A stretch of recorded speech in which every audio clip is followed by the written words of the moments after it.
আমাদের সঙ্গে থাকতে।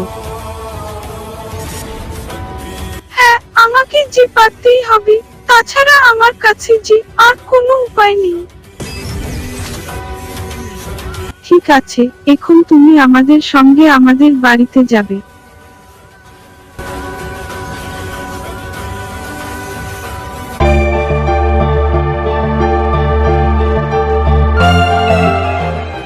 তারপর থেকে হীর, জাফর এবং তার স্ত্রী সুহানার সঙ্গে থাকতে শুরু করে। তারা সেই গ্রামে তাদের বাড়িতে থাকতে শুরু করে। এইভাবে তারা জীবনযাপন করছিল। একদিন জাফরের স্ত্রী সুহানা তার বাড়ির উঠোনের সামনে দাঁড়িয়েছিল এবং ঠিক সেই সময় তাদের বাড়ির সামনে তাদের একটা সম্পর্কিত লোক, একটি বৃদ্ধ মহিলা আসে, যেটা ছিল তাদের গ্রামেরই একটা সম্পর্কিত লোক। সেই বৃদ্ধ মহিলাটি সোহানার সামনে এসে দাঁড়ায় এবং সোহানাকে বলে, কি হয়েছে আপনি হঠাৎ আমাদের বাড়িতে? সে কি আর বলছো গো সুহানা?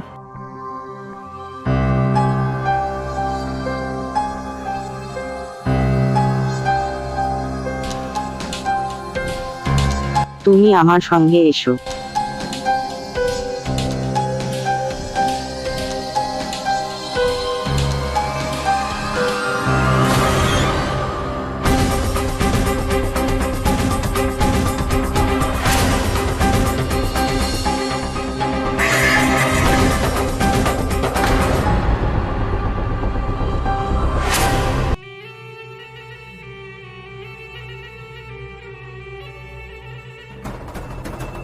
এই যে মেয়ে, সরে যা তুই এই রাস্তা থেকে। আজ তোদেরকে সবাইকে মরতে হবে আমার হাতে। কি বললি তুই? আমাদেরকে শেষ করছিস? আই, তুই আমার সঙ্গে লড়াই কর।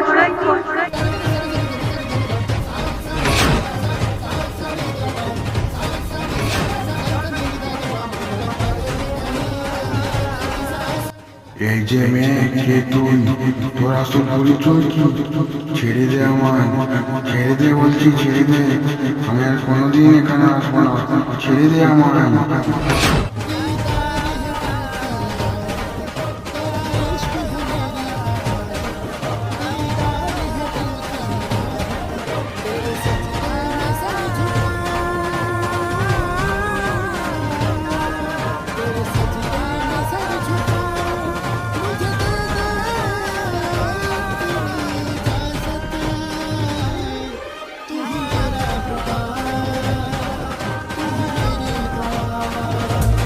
হীরের এই বীরত্বের কথা, তার এই সাহসিকতার কথা পুরো গ্রামে, পুরো শহরে শহরে এবং অন্যান্য দেশে ছড়িয়ে পড়ে। হীরের এই সাহসিকতার কথা সব দেশে ছড়িয়ে পড়ে।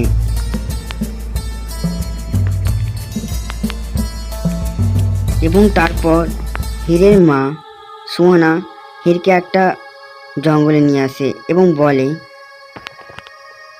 সত্যি করে বল মা, তুই কে? তুই এই সব কিভাবে করলি?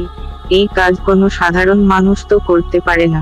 তারপর হীর বলে, মা, আমি সত্যি বলছি, আমি কিছুই বুঝতে পারছি না আমার সঙ্গে এইসব কি হচ্ছে। ঠিক আছে, চল বাড়ি ফিরে যাই। তারপর হীর এবং সুহানা সেখান থেকে চলতে শুরু করে তাদের বাড়ির উদ্দেশ্যে। তারা চলতে থাকে। তারপর রাত নেমে আসে। রাতের বেলা জাফর বাড়িতে ফিরে আসে। সে সারাদিন কাজ করে বাড়িতে ফিরে আসে এবং বাড়িতে ভিতরে চলে যায়। তারপর সুহানা এবং জাফর এইসব নিয়ে গল্প করতে থাকে। সুহানা এইসব ঘটনা সবকিছু জাফরকে জানায়। জানো, পৃথিবীতে নারীদের সব থেকে বেশি শক্তি, কিন্তু কেউ মেয়ে সন্তান চায় না। সবাই ছেলে সন্তান চায়, মেয়েদেরকে অবহেলা করে। এইসব কথা শুনে জাফর সুহানাকে বলে, কিন্তু আমি তো সর্বদাই একটা মেয়ে সন্তান চেয়েছিলাম, তাই তো আমি একটা মেয়ে সন্তান পেয়েছি। আমার সব থেকে বড় ইচ্ছা পূরণ হয়েছে। আমরা কত ভাগ্যবান। আমি আর কিছুই চাই না। একদিন আমাদের মেয়ে অনেক বড় হবে, অনেক বড়, সে অনেক সুখে থাকবে।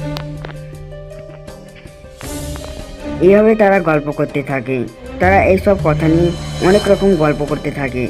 তারা নানা ধরনের কথা বলতে থাকে। এইভাবে তাদের রাতটা চলে যায়।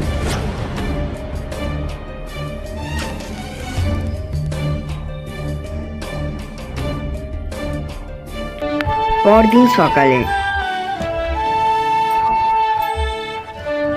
জাফরের স্ত্রী সুহানা এবং তার মেয়ে হির এবং তাদের গ্রামের প্রতিবেশীরা গল্প করে জাফরের বাড়ির সামনে দাঁড়িয়ে। তারা কি সব নিয়ে গল্প করে। সেই সময় হঠাৎ সেখানে রাক্ষসী রানী মিথিলা চলে আসে এবং তারা দেখে চমকে যায়।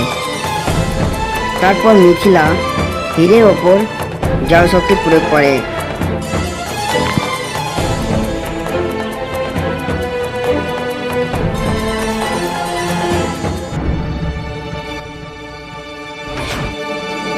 এবং হীরকে নিয়ে সেখান থেকে অদৃশ্য হয়ে যায়। এই দেখে তারা চমকে যায় এবং হীরের মা রেগে যায় এবং সেখান থেকে হীরকে খোঁজার জন্য চলতে শুরু করে।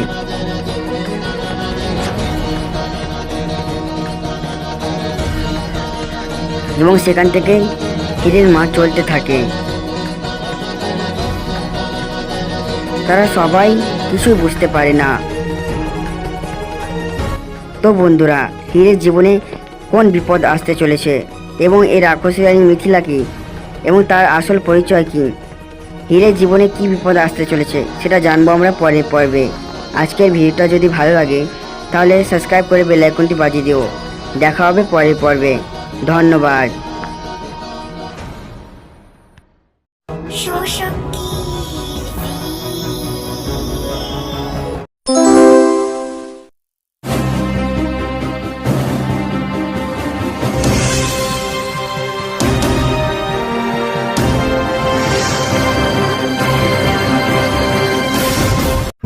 সিরাজপুর নামক এই গ্রামে একটা জেলের পরিবার বসবাস করত। জেলের পরিবারে বীর ছোট থেকে বেড়ে উঠেছিল। জেলে এবং তার স্ত্রী বীরের আসল বাবা মা ছিল না, সেই কথা শুধুমাত্র বীর এবং জেলে জানতো। কিন্তু জেলের স্ত্রী সেই কথা জানতো না।